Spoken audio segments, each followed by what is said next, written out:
All right, part 2 of C-spine. There's some specialty views that we have in our textbook. You might not see them in your clinical site, but flexion extension you'll most likely see in your time with us. Textbook term, they call it a functional study. You would want to rule out the fracture first. So they should have cervical spine x-rays first.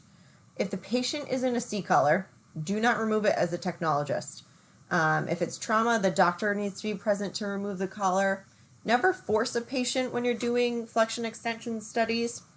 You want them to do what they can. Central ray is the same. They're just going to hold their breath, and you will just want to annotate your images. Have one say flexion and one say extension for your radiologist to see which is which. Let's see. So what happens when you do your odontoid and your skull and your teeth are lined up, but they're over the dens? Well, you're going to have to do what we call a peg shot or an alternate option here.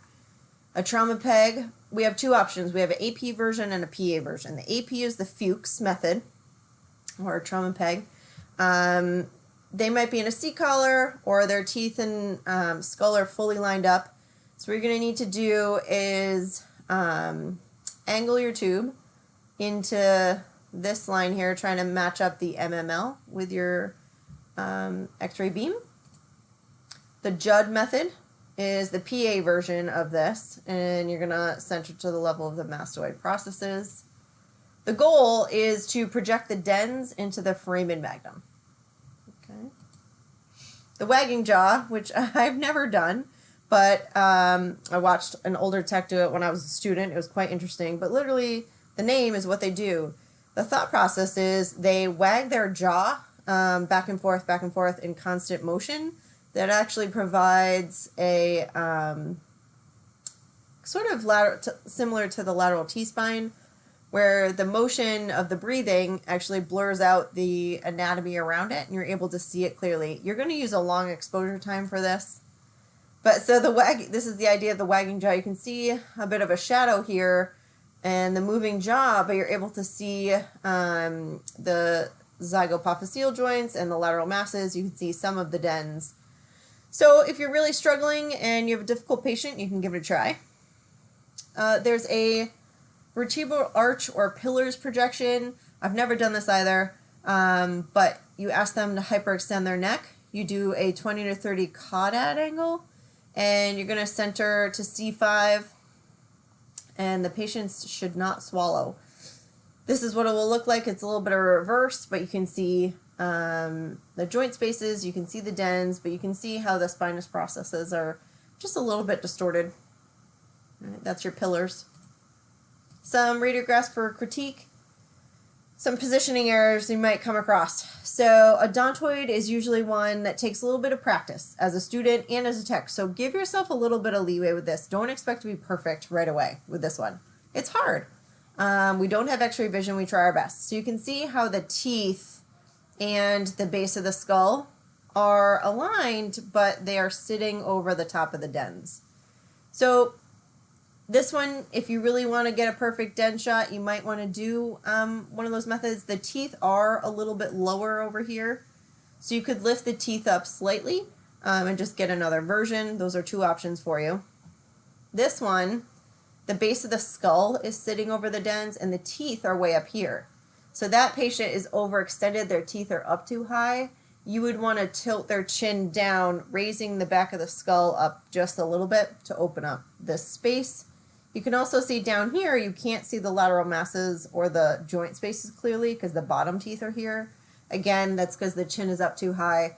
When you dip the chin down, these bottom teeth should move out of the way. Also, if they could open their mouth a little bit wider, that would be key.